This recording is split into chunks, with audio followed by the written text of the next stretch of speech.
کیا ہوا جو ساری محنت ضائع ہو گئی؟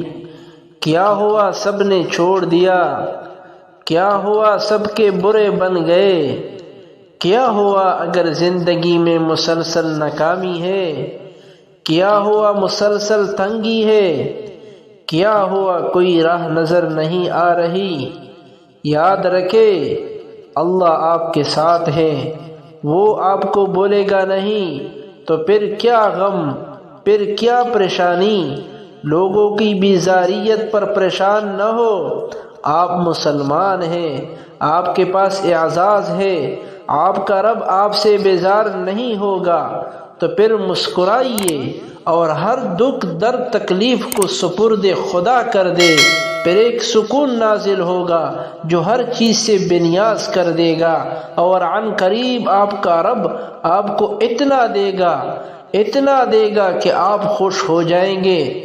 جب اللہ سے تمہارا رشتہ مضبوط اور گہرا ہو جاتا ہے تو وہ تمہیں بھٹکنے نہیں دیتا، گناہ کے در پر کھڑے ہونے کے باوجود وہ تمہیں واپس کھینچ لائے گا، وہ تمہاری الفت کا جواب ضرور دے گا، نمازوں میں سکون کی صورت میں، گناہوں سے اجتناب کی صورت میں، اور تمہاری پکار سن کر قبول کرے گا۔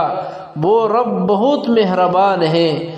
ہم سب کسی نہ کسی تکلیف سے جڑے رہتے ہیں، کہیں نہ کہیں ٹوٹے رہتے ہیں، لیکن یقین جانے ہم میں سے خوش نصیب وہ ہے جسے اس کی تکلیف سجدے میں جھکاتی ہے، دعاؤں پہ لگاتی ہے، اللہ سے ملاتی ہے، یقین بڑھاتی ہے، کیونکہ جس کا غم اسے اللہ سے جوڑ دے اس کا وہ غم نہیں تھا، وہ اس کے لیے اللہ کی چاہت تھی۔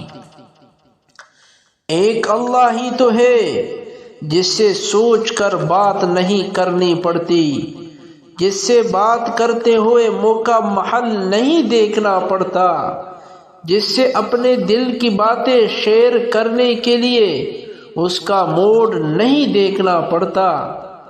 وہ تو ہر وقت ہر حال میں آپ کو سننے کے لیے، سمجھنے کے لیے تیار ہے، بس آپ اس کی طرف بڑھے تو صحیح۔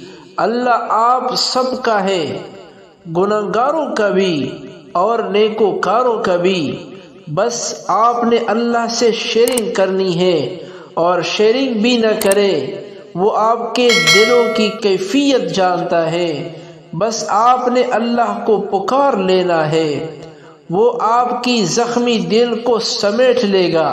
لا تحزن ان اللہ معنا۔